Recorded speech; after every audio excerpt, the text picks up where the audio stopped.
Janapriya upscale 2 BHK 45 lakhs, 3 BHK 60 lakhs మాత్రమే. సితారా Sainikpuri. Jubilee elections వచ్చాయి కాబట్టి 3 పార్టీలు పోటీలో ఉన్నాయన్న ప్రచారం జరిగినా బీజేపీ పార్టీ అసలు కనీసం పోటీ ఇస్తలేదు. బీజేపీ బీఆర్ఎస్ ఒకటే. అగైన్ మొన్న పార్లమెంట్ ఎన్నికలప్పుడు అదే జరిగింది, ఇప్పుడు కూడా అదే జరుగుతోంది అనేది ఒక చర్చ సార్. జూబ్లీలో ఏం జరుగుతుంది? ఎక్కడ చర్చ అవుతుంది? మీడియాలో అవుతుందా? రాజకీయ నాయకుల మధ్యన అవుతుందా? జనం మధ్యన అవుతుందా? జనం మధ్యన అయితే ఓటు ద్వారానే నిర్ణయం చెప్తారు.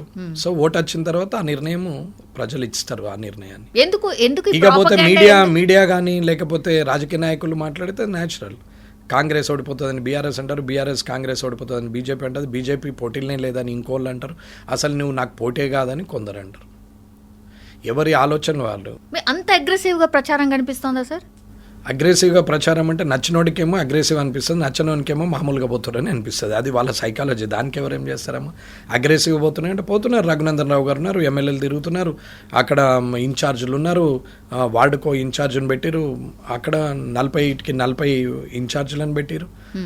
మీటింగ్లు అవుతున్నాయి, పాదయాత్రలు చేస్తున్నారు, పోతున్నారు కదమ్మా. ఎక్కడ లేదు. రఘునందన్ రావు గారి ఫేస్బుక్ చూస్తే రోజు కనిపెడుతూనే ఉంటుంది. ఇప్పుడు ఆయన ఇన్ఛార్జ్ కాబట్టి. కిషన్ రెడ్డి గారికి సవాల్, రామచంద్రరావు గారికి సవాల్ అనేది ఒక న్యాచురల్ కదమ్మా. అది రేవంత్ రెడ్డి గారికి సవాల్ కదా, కేటీఆర్ గారికి కేసీఆర్ గారికి సవాల్ కదా.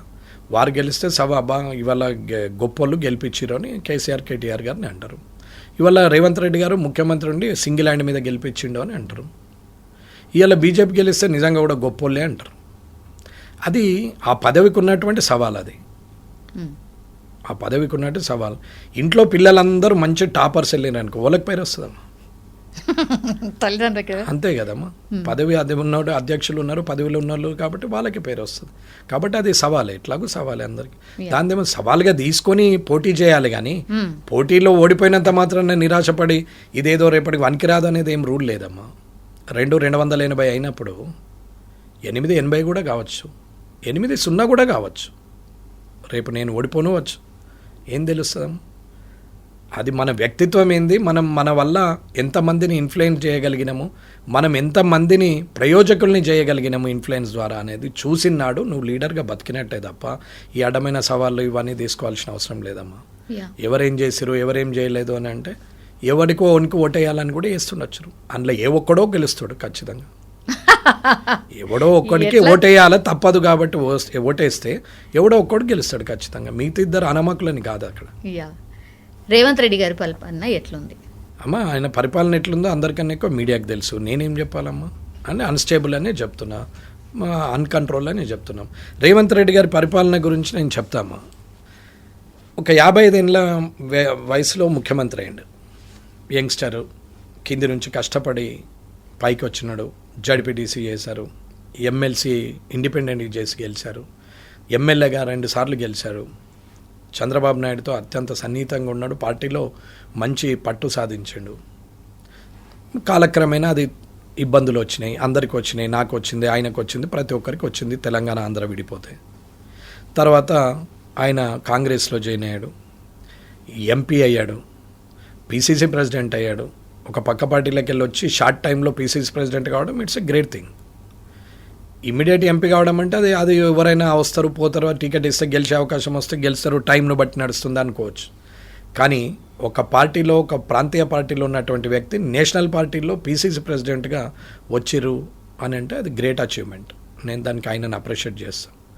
వచ్చిన తర్వాత ఆయన మొబిలైజేషన్, పాయింట్ ఆఫ్ వ్యూ, మాట్లాడడం అవన్నిటి వల్ల కూడా ఛాన్స్ వచ్చింది.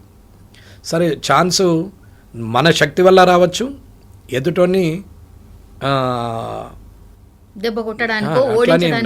అయితే మన శక్తితో రావచ్చు, లేదా ఎదుటోని అశక్తితో కూడా రావచ్చు. మీరు వీక్ అయితే నేను స్ట్రాంగ్ ఆటోమేటికల్. నేను స్ట్రాంగ్ అయితే ఆటోమేటికల్గా మీరు వీక్. ఇది అందరు గుర్తుంచుకోవాలి. అది ఒక్కడి గొప్పతనం కాదు, ఇద్దరు గొప్పతనం. ఒకడు వీక్ అయితేనే ఇంకొకడు స్ట్రాంగ్ అవుతారు. సో అక్కడ ఎవరో వీక్ అయ్యారు, ఎవరు స్ట్రాంగ్ అయ్యారు అని తర్వాత పిలిస్తే ఆయన అయితే రిజల్ట్ ఆయనకు వచ్చింది. ఆయన is the strong, ultimately is the strong. నేను వీక్ అయిట్లా నువ్వు గెలిచినావంటే అది నేను ఎవడు గమ్మన్నాడు వీక్ అనేది మనం మాట్లాడచ్చు. సో ఆయన స్ట్రాంగ్. ఆయన ముఖ్యమంత్రి అయిండు. అంతమంది పెద్ద పెద్ద వాళ్ళు ఉండంగా కూడా బట్టి విక్రమార్క గారు, కోమటిరెడ్డి వెంకటరెడ్డి గారు, ఉత్తమ్ కుమార్ రెడ్డి గారు, శ్రీధర్ బాబు గారు, చాలా మంది ఉన్నారు, చాలా సీనియర్ లీడర్స్ ఉన్నారు. ఆల్రెడీ పీసీసీ ప్రెసిడెంట్ చేసినటువంటి ఉత్తమ్ కుమార్ రెడ్డి గారు ఉన్నారు, చాలా మంది ఉన్నారు. వాళ్ళందరూ కూడా పక్కనుండి ఆయన ముఖ్యమంత్రి అయ్యాడు. చాలా బాగుంది.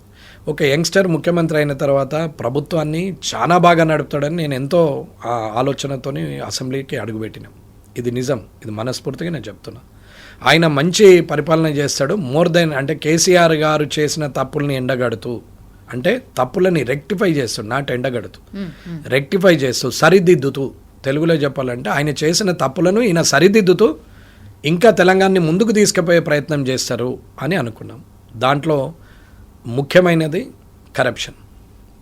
ఈ కరప్షన్ని, మిస్మేనేజ్మెంట్ని, కంట్రోల్ ఆఫ్ ద బ్యూరోక్రాట్ని, అడ్మినిస్ట్రేషన్ని, ఇవన్నిటిని కూడా కంట్రోల్ చేస్తూ ఒక ఉమ్మడి పోరుగా ఈ తెలంగాణను ముందుకు తీసుకెళ్తారు. ఉమ్మడి కష్టం ద్వారా అందరి సహాయ సహకారాలు తీసుకొని, ప్రభుత్వంలో ఉన్న పెద్దవాళ్ళ సహాయ సహకారాలు తీసుకొని ఆయన ఖచ్చితంగా సక్సెస్ చేస్తాడని అనుకున్నాం. ఏం చేశాడమ్మా వచ్చి? నంబర్ 1 థింగ్, బ్యూరోక్రాట్ ఎక్కడ కంట్రోల్లో ఉన్నారమ్మా? చీఫ్ సెక్రటరీ నుంచి మొదలు పెడితే ప్రిన్సిపల్ సెక్రటరీలు అందరూ అలానే ఉంచుకుంటేవి. ప్రతిపక్షంలో ఉన్నప్పుడు వీళ్ళంతా దొంగలంటివి. కేసీఆర్ పొద్దున్న లేచి ఏది చెప్తే అది చేస్తారు, ఊడిగం చేస్తారు, సున్నాలు ఏమంటే సున్నాలు వేస్తారు. వీళ్ళు ఐఏఎస్లు అని మాట్లాడితే ఐఏఎస్లో కూడా స్ట్రైక్ చేసిరి, ఐపీఎస్లో ఐఏఎస్లో. ఈయన మాటలు, ఆయనకు సెక్యూరిటీని కూడా విత్డ్రా చేసిరి, ఇట్లా మాట్లాడతాడా మా మీద అని ఐఏఎస్ ఐపీఎస్లు అంతా. ఇదైతే మీకు తెలిసిందే, నేను కొత్తగా చెప్పేది ఏం లేదు, పుట్టిస్తుంది ఏం లేదు. తర్వాత ఏమైంది? ఈయన కాలక్రమేణా ముఖ్యమంత్రి అయిన తర్వాత వాళ్ళనే కంటిన్యూ చేస్తూ అప్పుడు వాళ్ళు సున్నాలు వేసేటోళ్ళల్లా మళ్ళీ మంచోళ్ళు అయిపోయారు. మంచోళ్ళు అయిపోయి కంటిన్యూ చేస్తారు. ఆయన తప్పు చేసిండని చెప్పేసి అగనెస్ట్ లాబోతున్నాడని ఎమ్మెల్సీలను విడ్రా ఎమ్మెల్సీలను కోర్టు కొట్టేసి మళ్ళీ అవే ఎమ్మెల్సీలను నువ్వు ప్రపోజ్ చేస్తేవి. ఒక్కసారి నాకు కోదండరామ్ గారు అంటే గౌరవం అమ్మ. ఇలా రాజకీయాలకు ఆయన పాపం ఆయనకు సెట్ కాదు. ఆయన నిజంగా ప్రజాస్వామ్యవాది, ప్రజల కోసం ఆలోచించడం. అటువంటి వ్యక్తి ఒకసారి కోర్టు ద్వారా అవమానం పాలు చేసి మళ్ళీ తిరిగి ఆయన్ని నామినేట్ చేస్తే రేపు మళ్ళీ కాదనేది నమ్మకమైంది. ఇకపోతే ఏ బ్యూరోక్రాట్ వ్యవస్థనైతే ఉంచినామో ఆ బ్యూరోక్రాట్ వ్యవస్థ ఇవాళ కంట్రోల్ ఉందా? ఏ కరప్షన్ అయితే విపరీతంగా పోతుంది, 10%, 20%. కేటీఆర్ గారు ల్యాండ్స్ని ఈ చెయ్యాలంటే 30% అడుగుతున్నాడు.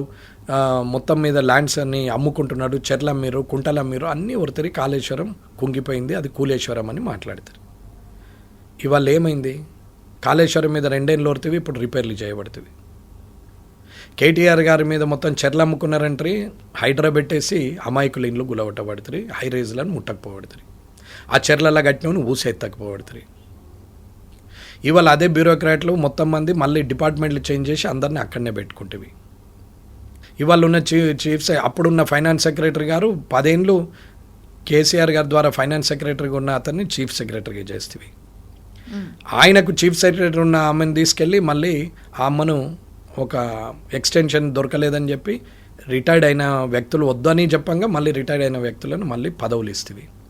ఆంధ్రలో ఉన్న ఆదిత్యనాథ్ దాస్ని తీసుకొచ్చి, శ్రీనివాసరాజును తీసుకొచ్చి సీఎంఓలో పెడితేవి.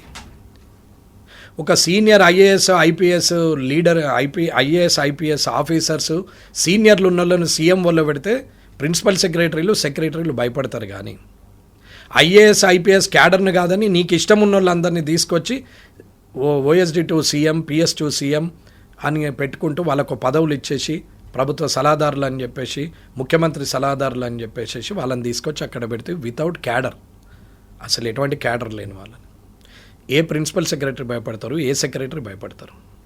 ఎవరు భయపడతలేరా? ఎవరు భయపడుతురా లేదా అనేది మీరు గమనించండి. నేను అన్నది నిజమా కాదా మీరు పోయి తెలుసుకోండి. మీకు అది నేను చెప్పిన దాంట్లో ఎంతవరకు నిజం అనేది మీకు తెలుస్తుంది.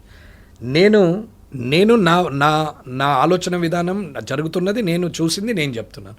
నిజమా కాదా అని తెలుసుకోవడం మీ వంతది. అది నేను దాన్ని కూడా నిజమా కాదా అనే ప్రశ్నకు ఆన్సర్ నేను చేయాల్సి వస్తే నేను ఇది మాట్లాడదు. ఇది మాట్లాడుతున్నా కాబట్టి నిజం.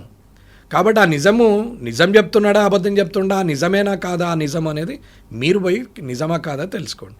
ఇది ముఖ్యమైన విషయం. అక్కడ వాళ్ళని పెడితే వారు ఎక్కడ అంటే ఆంధ్ర క్యాడర్కి వెళ్ళొచ్చి తెలంగాణ ఆంధ్ర అంటారు, మళ్ళీ అక్కడి నుంచి తెచ్చి ఇక్కడ పెడతారు. సరే ఇప్పుడు ఉన్న వాళ్ళందరినీ తీసుకొస్తారు. ఏం చేస్తున్నారు? ఎక్కడికి వెళ్ళి కేసీఆర్ పెట్టిన స్కీమ్లను పక్కన పెట్టేసి కొత్త ఏదో ఒకటి పెట్టాలి, దానికి రూపురేఖలు మార్చాలా తప్ప వేరే ఆలోచన లేదు. 2 సంవత్సరాలుగా లోపలేస్తాం అంటారు. ఏడేసిరు లోపల? ఆయన్నే అంటున్నాడు కదా, లోపల నూక్తాం అన్నారు, యాడ నూకిరు, మరి ఇంకేమైతే లేదా అని మాట్లాడారు కదా కేటీఆర్ గారు అన్నారు. నేనేమనలేదు, డైరెక్ట్ క్వశ్చన్ చేస్తున్నాడు, ఆయన క్వశ్చన్ చేస్తున్నాడు. మరి మీరెందుకు ఊకున్నారు?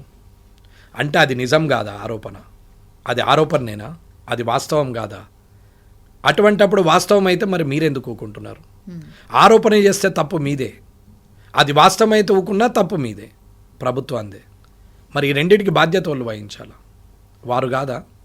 ప్రభుత్వం కాదా? ముఖ్యమంత్రి గారు కాదా? క్యాబినెట్ మంత్రులు కాదా? వీళ్ళే కదా చేయాల్సింది. మరి ఏం చేస్తున్నారు? సార్ ఎవరు సహకరిస్తలేరా? ఎవరు సహకరిస్తున్నారా లేదంటే అడ్మినిస్ట్రేషన్ అర్థమైపోవాలి. ఇప్పుడు వీళ్ళందరూ ఎందుకమ్మా? ఒక 20 మంది సలహాదారులు ఎందుకు ప్రభుత్వానికి? ఇప్పుడు 4,90,000 మంది, 4,93,000 చిల్లర ఉన్నటువంటి మంది కాంట్రాక్ట్ అండ్ అవుట్సోర్సింగ్లో ఉన్నారు ఇవాళ గవర్నమెంట్లో. 5,19,000, 5,20,000 మంది ప్రభుత్వ ఉద్యోగులు ఉన్నారు. ఓవరాల్గా 10 లక్షల చిల్లర ఉన్నారు. ఇవాళ ఆధార్ లింక్ చేసి ఆధార్ లింక్ చేసే శాలరీస్ వేస్తామన్నారు. ఆధార్ లింక్ చేయని వాళ్ళే 2 లక్షల మంది వెళ్ళారు.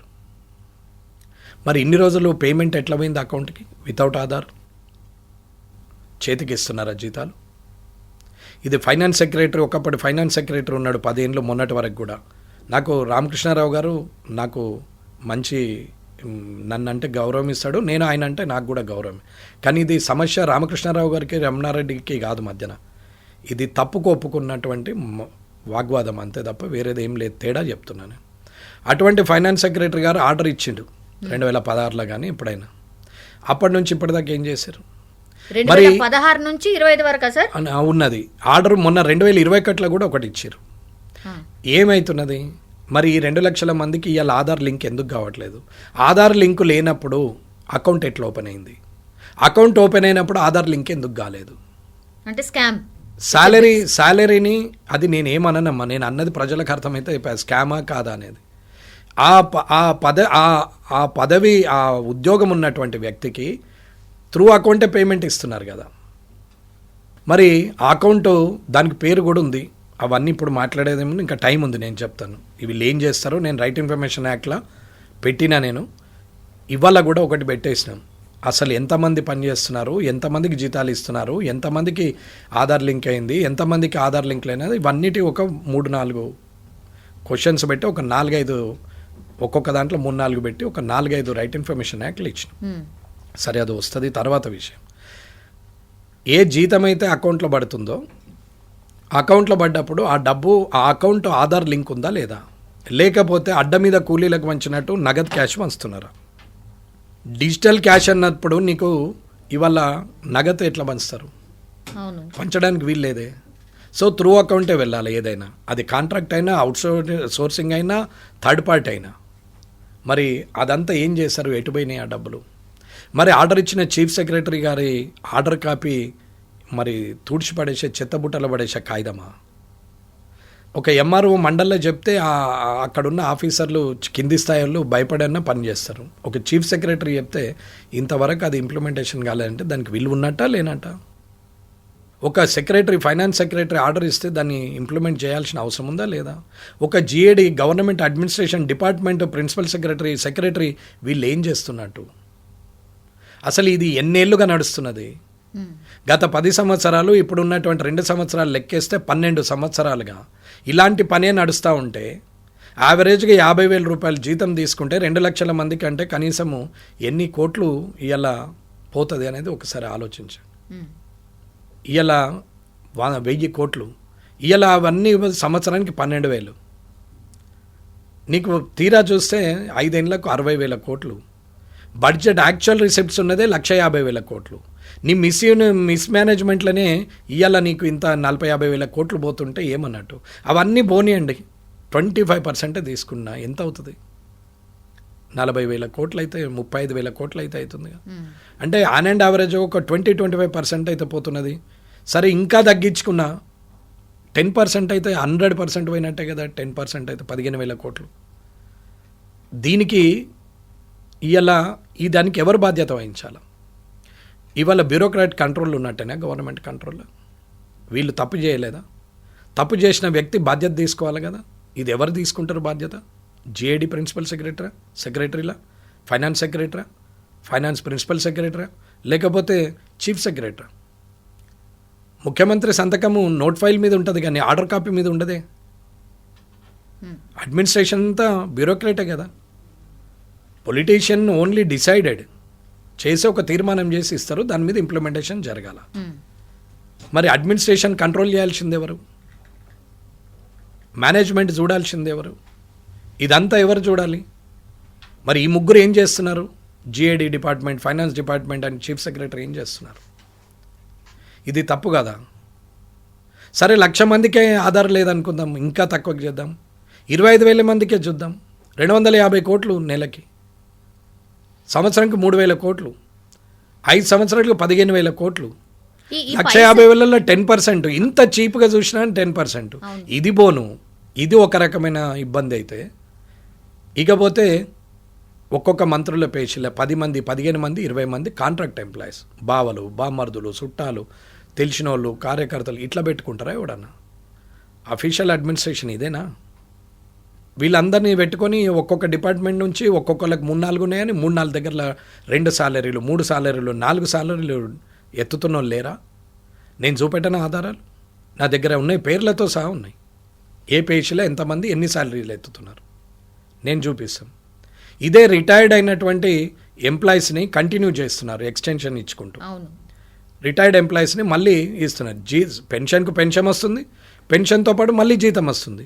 ఈ జీతం 1,00,000 అయితే కారు, డ్రైవరు, తోటమాలి, వంటోడు, మళ్ళీ పిఏలు, పిఎస్లు, office maintenance, office subordinate, office attender, ఇంతమందిని మళ్ళీ 15-20 మందిని మళ్ళీ అవుట్సోర్సింగ్ పెడతారు.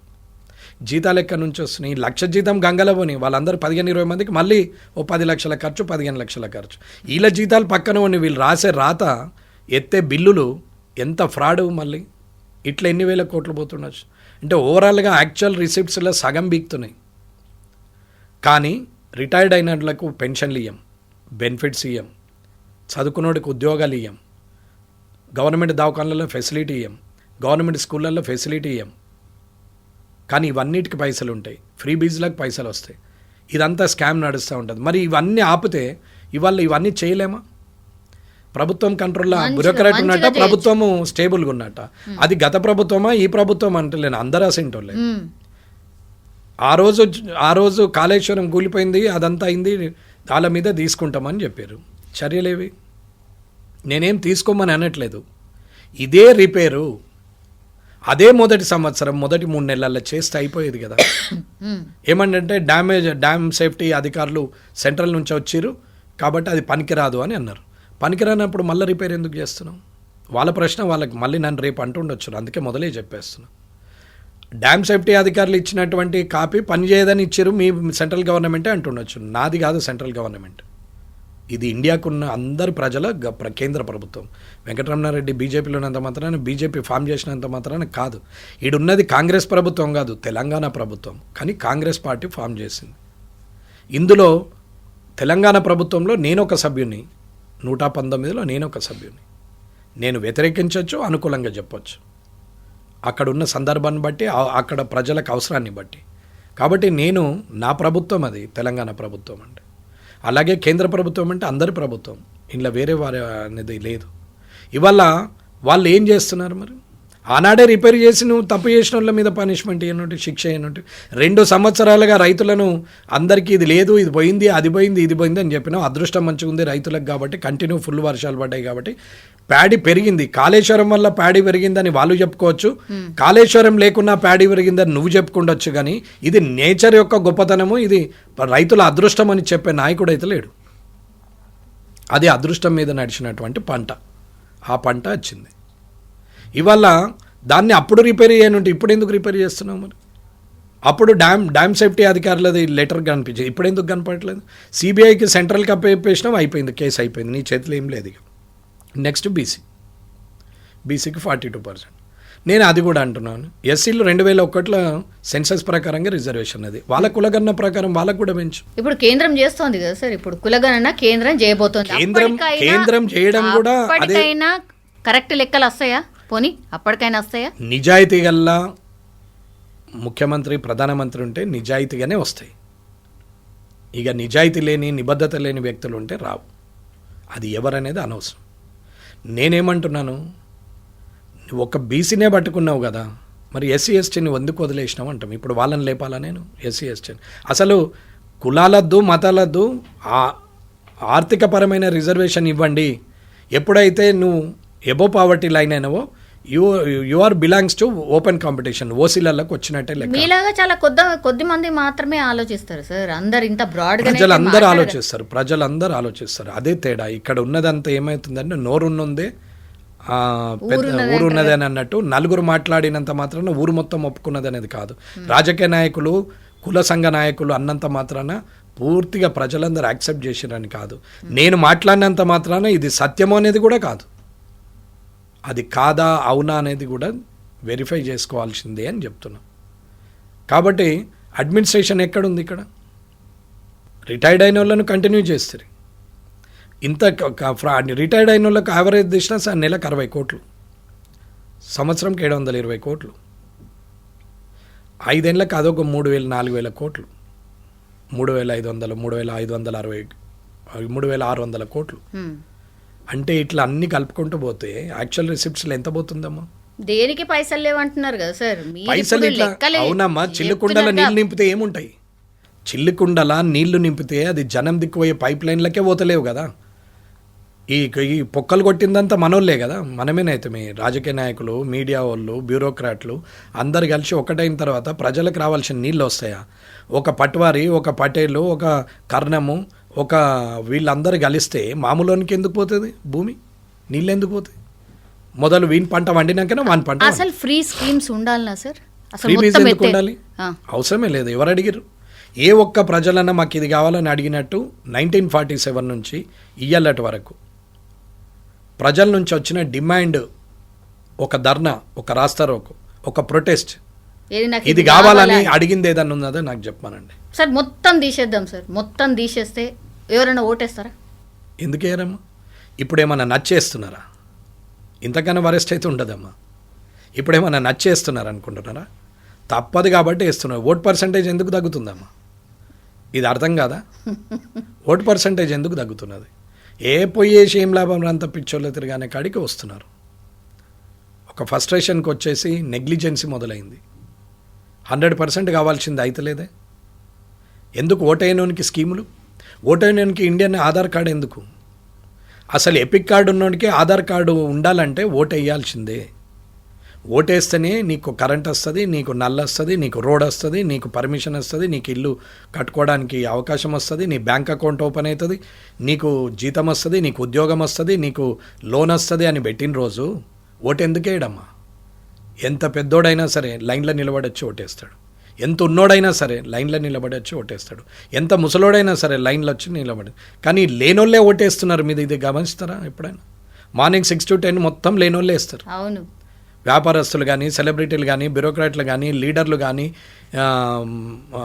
రిచ్ పీపుల్ కానీ వీళ్ళెవరు రారు. వాళ్ళు మెల్లగా వస్తారు లేకుంటే లేదు. అది కూడా అంతే కదా. వచ్చిన వాళ్ళు ఏంటంటే తప్పదు. ఇప్పుడు చిరంజీవి గారు అన్నారు, అందరు గుర్తుపడతారు. రాకపోతే ఓటేయడాని అంటారని దేవుడు అనుకుంటే వచ్చి ఓటేసిపోవాల్సి వస్తుంది. మహేష్ బాబు గారు, ఎన్టీ రామారావు గారు, మీతో ఎంతమంది వేస్తున్నారు సినీ ఫీల్డ్ ఉన్నారు? నేను ఎవరిని పేరు పెట్టి ఎందుకు చెప్తున్నామంటే ఒక ఎగ్జాంపుల్గా చెప్తున్నాం. వాళ్ళు తప్పు చేస్తున్నారనేది కాదు నా ఉద్దేశం. ఎక్కడ అవుతున్నది అది మీరు ఆలోచించి చెప్పండి. ఇది ప్రజలు ఆలోచిస్తున్నారు అని చెప్తున్నాం. కానీ మనమేం చేస్తున్నాం? మనం ఏది అనవసరమో, ఏదైతే క్రిస్పీగా ఉంటుందో, ఏదైతే మనుషులు తొందరగా చూస్తారో మన టీవీని, అది మాత్రమే ప్రసారం చేస్తున్నాం. అది తప్ప వేరే చెయ్యం. ఎక్కడైతే ఒక రైతు ఆత్మహత్య చేసుకున్నాడు అని అంటే ఆయన చెయ్యం. ఎక్కడైతే పాస్బుక్ వల్ల, ధరణి వల్ల సమస్య అయింది, భూభారతి వల్ల ఇప్పటికీ ఇంకా క్లియర్ కాలేదు, రెవెన్యూ సదస్సులైనవి, అప్లికేషన్లన్నీ అట్లనే పడి ఉన్నాయి, ఇంకా ఏమీ కాలేదు, అయినా వాళ్ళ బాధలు వాళ్ళు పడుతున్నారు అన్నది ఏ ఒక్క టీవీ అయినా చూపిస్తుందమ్మా? కానీ ఒక ఇద్దరు మంత్రుల మధ్యన కొట్లాటను మాత్రం రసకందాయకంగా చూపిస్తారు. ఏమవసరం? కంట్రోల్ ఉందా లేదా అంటే అది నిదర్శనం కాదా? ఒక ఓఎస్డీ అవుట్సోర్సింగ్ అయినా, ఒక మంత్రికి ఓఎస్డీ అవుట్సోర్సింగ్ ఉంటారు. ఓ డిపార్ట్మెంట్, ఏ డిపార్ట్మెంట్, ఎండోమెంట్ డిపార్ట్మెంట్కి ఆమె మంత్రి అయినప్పుడు ఎండోమెంట్ ఇంకా 4 డిపార్ట్మెంట్లు ఉంటే ఆ డిపార్ట్మెంట్కు ఉన్నటువంటి వ్యక్తులను తీసుకుంటే ఆ డిపార్ట్మెంట్ మీద పట్టు ఉంటుంది, అవగాహన ఉంటుంది. ఎంత పిహెచ్డి చదివటానికైనా ఒక గురువు ఉంటాడు మళ్ళీ స్కాలర్కి, ఆయన చెప్తేనే ఈయన పిహెచ్డి కంప్లీట్ అవుతుంది. ఎంత మంత్రివైనా నీకు అక్కడ ఆ బ్యూరోక్రాటు, అక్కడ ఉన్న ఓఎస్డీ అనే వ్యక్తి ఉండాల్సిన అవసరం ఉంది. ఇవాళ ఎందుకమ్మా రిటైర్డ్ అయిన వాళ్ళని ఎందుకు పెట్టుకోవాలి, అవుట్సోర్సింగ్లోనే ఎందుకు పెట్టాలి? ఇప్పుడు డీజీపీ గారు ఉన్నారు రవి గుప్తా గారు, మళ్ళీ ఆయనకి ఇప్పుడు ఎక్స్టెన్షన్ ఇచ్చి ప్రభుత్వ సలహాదారు కూడా ఇచ్చారు. ఏమ్మా రిటైర్ అయ్యింది కదా, ఎందుకు ప్రభుత్వ సలహా? నేను రవి గుప్తా గారు నాకు పరిచయమే, నేనేం తప్పు మాట్లాడట్లేదు, రామకృష్ణారావు గారు లాగా. అవసరమా? మరి ఆయన ప్రభుత్వ సలహాదారు తీసుకుంటే ఇప్పుడున్న డీజీపీకి శివధర్ రెడ్డి గారు వేస్టా? డీజీపీలు ఉన్నారు, ఐజీలు ఉన్నారు, కమిషనర్లు ఉన్నారు, ఎస్పీలు ఉన్నారు, ఒక యంత్రాంగమే ఉంది. ఉండంగా మీద సలహాదారులు ఎందుకమ్మా? వీళ్ళకి తెలియదు, ఆయనకు తెలుస్తుందా? ఇప్పుడు మీరు యాంకర్గా ఉంటున్నారు, క్వశ్చన్ చేస్తున్నారు, మీ పక్కకు సలహాదారు ఎందుకమ్మా అంటే నీకు ఆయన సలహాలు ఇస్తేనే మాట్లాడతారా? అటువంటిప్పుడు మీరెందుకు? ఈ పూర్తి కూడా అర్థం కాకుండా ఇవాళ యువతను పెడదారిన పట్టించి ఉద్యోగాలు రాకుండా చేసి గవర్నమెంట్ అంటేనే విరక్తి కలిగే పరిస్థితికి తెస్తుంటే ఏం మాట్లాడుతున్నట్టు? ఈ 55 ఏళ్ళకి ముఖ్యమంత్రి గారు మీరు మీరు మీరు తేడా ఏంటి? ఆ పాలనకి ఈ పాలనకి తేడా ఏంటి? ఆ పాలనలో కాళేశ్వరం కట్టిరు, నువ్వు ఇప్పుడు మూసి అంటున్నావు. ఆ పాలనలో గూలిపోయింది, నువ్వు దాన్ని నడపలేదు, కేసులు అన్నావు, అరెస్టులు అన్నావు, ఏది లేదు, అయిపోయింది, ఎంక్వైరీలు లేవు. వాళ్ళు చెర్లు అమ్మిర్రు, పెద్ద పెద్ద కంపెనీలకు ఇచ్చారు. ఇవాళ ఆ కంపెనీలలో మళ్ళీ ఆక్యుపెంట్ సర్టిఫికెట్లు మళ్ళీ ఇది ప్రభుత్వం ఇస్తుంది, పర్మిషన్లు ఈ ప్రభుత్వం ఇస్తుంది. గత ప్రభుత్వం చెర్లు అమ్మిన దాంట్లో కన్స్ట్రక్షన్కి పర్మిషన్ ఇస్తే ఇవాళ పర్మిషన్ కంప్లీట్ అయిపోయింది కాబట్టి ఆక్యుపెన్సీ సర్టిఫికెట్లు ఈ ప్రభుత్వం ఇస్తుంది. నీకు వాళ్ళకి తేడా అయింది ఏం లేదే? ఏం అడ్జస్ట్మెంట్స్ ఇవన్నీ? ఏం నడుస్తున్నది? హైడ్రా అని ఒకటి పెట్టి చెరువుల ప్రొటెక్షన్ అండి, ఏ ఒక్క చెరువు ప్రొటెక్షన్ చేసినాం? రంగనాథ్ గారు చెప్తారు 560 చెరువులను బట్టి ఇన్ని వేల కోట్లను చేసినామని. ఏడా కనపడది పేపర్ మీద? యూజింగ్లకు ఎన్ని వచ్చినాయి? డిస్మెటల్ చేయడం 2 నిమిషాలు, కన్స్ట్రక్షన్ చేయడం ఎంత? అది destruction fraction of seconds, but construction years together, తరాల తరబడి అది కన్స్ట్రక్షన్ అవుతూ ఉంటుంది. నేనేది గులగొట్టమని చెప్పట్లేదు, అసలు ప్రొటెక్ట్ ఏది చేశారు? ఊరవతలనే చెర్లను ఫస్ట్ ప్రొటెక్ట్ చేసిరా? అసలు నాలా ఏంది? అసలు పర్మిషన్ ఇచ్చేటప్పుడు నాలా ఎక్కడుంది? అసలు నువ్వు ఏం చేస్తున్నారు? ఇన్ఫ్రాస్ట్రక్చర్ ఎక్కడిది? ఏ ఇన్ఫ్రాస్ట్రక్చర్ లేకుండా ట్రిలియన్ చేస్తాం, మిలియన్ చేస్తాం, ఎందుకు దానికి? 2047 ఏముందమ్మా, మనం ఉండేది ఉందా పోయేది ఉందమ్మా 2047 వరకు. అందుకే 2047 తీసుకుంటాం. 2020లో రాజీవ్ గాంధీ గారు పెట్టారు 2020 అంటే ఒక విజన్ మీద చేశారు. ఆయనకు విజన్ ఉంది, దాని రియాక్షన్ కనపడుతుంది, ఆ ఫ్రూట్స్ మనం తింటున్నాం. That is the export and import. ఆ 2020లోనే ప్రధానమంత్రులు అందరూ పనిచేసుకుంటూ వచ్చారు, ప్రస్తుత ప్రధానమంత్రి కూడా పనిచేసుకుంటూ వచ్చాడు. ఇవాళ 2047కు మళ్ళీ విజన్ పెట్టి పనిచేస్తున్నారు. కానీ మనకు రాష్ట్ర ప్రభుత్వానికి ఉన్న విజన్ ఏంది? ఆ విజన్ ఫ్రూట్ అయితే కనపడాలి కదా. ఆ విజన్ ఉందా? ఆ విజన్ ఎప్పుడు కనపడుతుంది? ఇంకో 10 ఏళ్ళకి అది ఫ్రూట్ఫుల్గా కనపడాలి కదా. మాటలు కాదు, చేతలు కనపడాలా. దానికి ప్రొజెక్షన్ ఇవ్వు. 2025ది నేను 40 వరకు ఇది చేస్తే ఇంకా 3 టర్ములు నేనే ముఖ్యమంత్రిగా ఉంటా అని అనుకుంటే నీవు ఒక విజన్ ఇవ్వు. 2025 నుంచి 30 వరకు ఇది, 30 to 35 ఇది, 35 to 40 ఇది, నేను ఇలా అనుకుంటున్నాం, ఇవన్నీ చేంజెస్, ఫస్ట్ ఫేజ్ ఇది, సెకండ్ ఫేజ్ ఇది, థర్డ్ ఫేజ్ ఇది, ఫేజ్ వైజ్ ప్రోగ్రామ్ ఇవ్వండి. అసలు ఏదానికన్నా డీటెయిలింగ్ ఉందా? అసలు పైలట్ ప్రాజెక్ట్ ఉందా? ఇప్పటివరకు చేసిన స్కీమ్లకు ఒక ఆన్లైన్ అంటారు, యాప్లు అంటారు, అన్నిటికీ కూడా యాప్లు అని పెడుతున్నారు. తీరా చూస్తే ఓనికి ఆన్ కాదు, ఎంఆర్ఓకి ఆన్ కాదు, ఎండిఓకి ఆన్ కాదు, ఏ ఆఫీసర్కు ఏ అధికారులకు ఆన్ కాదు. అది మళ్ళీ ప్రభుత్వం ఆన్ చేసినప్పుడే ఆన్ అవుతుంది. ఒక కన్ఫ్యూజన్ లో ఉందా సార్? ఒక అంటే ఏమంటారు, ఒక క్లారిటీ లేకుండానే ముందుకు పోతుందా? అవునమ్మా, ఆన్లైన్ పేపర్ ఇప్పుడు హార్డ్ కాపీస్ ఉన్నప్పుడే ఆఫీసులలో భయం అనేది ఒకటి ఉండే. కౌంటర్ సైన్ అనే సిస్టమ్ ఉన్న రోజులు భయం ఉండే అధికారులకు. ఇవాళ సింగిల్ సైన్ ఆన్లైన్, ఎవరికి కనపడాలా ఫైల్, ఎవరు చూడగలగాలి, పబ్లిక్ డొమైన్లో ఉంటున్నాయా సార్, పెట్టగలుగుతున్నారా, ఆ ధైర్యం ఉందా? ఉంటే కులగనేది కులాల వైజ్ పెట్టినవా, పెట్టు కదా, కులాల వైజ్ పెట్టు, నువ్వు వింతే పెట్టు, ఆటోమేటిక్గా అవుతుంది. చూస్తారు ఇంకో 10 ఏళ్లలో ఎట్లా చేయాలా, మేమేం చేయాలం అనేది ఆలోచిస్తారు. కాబట్టి ప్రజలందరూ కూడా క్లియర్గా ఆలోచించుకోవాలి. అడ్మినిస్ట్రేషన్లో ఇన్ని వేల కోట్ల స్కామ్లు అవుతున్నప్పుడు ఎవరికి లాభం అవుతున్నది? అవన్నీ పక్కన పెట్టేసి ఇవాళ లేని లొల్లి ప్రజల్లో పెడితే ఏం లాభం అని చెప్తున్నాను. ఎస్ సార్, లాస్ట్లీ ఏం చెప్పదలుచుకున్నారు సార్? Let's end. అమ్మ, ఏదైనా సరే రాజకీయం అని అంటే అది ఒక ఎన్జిఓ లాగా సర్వీస్ చేయాలి, ప్రజలకు మంచి జరగాలి, రేపు ప్రొద్దున నా జీవితంలో రాబోయే తరాలు నన్ను గుర్తించుకోవాలనే ఆలోచన మీద యంగ్స్టర్స్ అందరూ కూడా సోషల్ సర్వీస్ మోటోలో డబ్బే ప్రధానం కాదు, పేరు ప్రధానం, అభివృద్ధి ప్రధానం అనుకొని యంగ్స్టర్స్ అందరు రావాలా. చదువుకున్న వాళ్ళందరూ ఎంతసేపు ఐటీ సెక్టారు, ప్రెషర్ లేని దగ్గర ప్రెషర్ లేకుండా వెళ్తాము అని చెప్పేసి ఐటీ సైడ్ పోతున్నారు. కానీ అట్లని కాదు, ఎవరైనా సరే ఎవరైనా ఆలోచించాల్సింది ఫస్ట్ ఏం తీసుకుంటావు, ఆప్టింగ్ ఏంటి, నువ్వేం ఆప్ట్ చేస్తావు అని అంటే అది నేను పొలిటికల్ ఆర్ అగ్రికల్చర్ అనే స్థాయికి వచ్చినాడే ఈ సిస్టమ్ బాగుపడుతుంది, కరప్షన్ ఫ్రీ అవుతుంది, ఫ్రీ బీజ్ పోతుంది. అప్పటి వరకు ఇవన్నీ ఉంటాయి. ఎప్పుడైతే అగ్రికల్చర్ వ్యవసాయదారులు స్ట్రెంగ్త్ అవుతారో, గట్టిగా అవుతారో, ఆర్థిక ఎబో పావర్టీ లైన్కి ఎదుగుతారో వ్యవసాయదారులు, ఆ రోజు ఫ్రీ బీజ్లకు విలువ ఉండదు. ఫ్రీ బీజ్లు ఎప్పుడైతే ఉండేవో అనవసరమైన వ్యాఖ్యలు, అనవసరమైన ప్రసంగాలు, అనవసరమైనటువంటి వాగ్దానాలు రాజకీయ నాయకులు చేయరు. ఎప్పుడైతే అనవసరమైన వాగ్దానాలు జరగవో అప్పుడు కరప్షన్ కంట్రోల్లోకి వస్తుంది. ఎప్పుడైతే కరప్షన్ కంట్రోల్లోకి వస్తుందో ఆటోమేటిక్గా అది డెవలప్మెంట్ సైడ్ మోల్డ్ అవుతుంది. ఇది నిజం. మరి ఇప్పటిదాకా డెవలప్మెంట్ కాలేదా అని అంటే 100 రూపాయలు వస్తే 20 రూపాయలే డెవలప్ అవుతుంది, 80 రూపాయలు ఫ్రాడ్ అవుతుంది అని చెప్తున్నాను నేను. ఆ 80 మనము యూజ్ అయ్యి ఉంటే 2047 ఎందుకు, 2020 కన్నా ముందే అయిపోతుండే అనేది నా వాదన. కాబట్టి మన తరంలో చూడలేని ఈ అభివృద్ధి రాబోయే తరం అన్న చూడాలంటే కనీసం ఈ మార్పు రావాలనేది ప్రజల్లో రావాలి. కానీ నువ్వు గొప్ప నేను గొప్ప అని కొట్లాడడం కాదు, మనకంటే ఈ సమాజమే గొప్పది, సమాజానికి మనంతూ సేవ చేయాలి. నేను చెప్పే మాట ఆచరణలో ఉండాలి కానీ మాటలాగా ఉండొద్దు అనేది ఆ జనంకు చెప్పే వ్యక్తులు ఆలోచించుకోవాలనేది నా ఆలోచన. And for more videos, Please subscribe to iDream. Please subscribe to iDream. Please subscribe iDream. And please subscribe to iDream.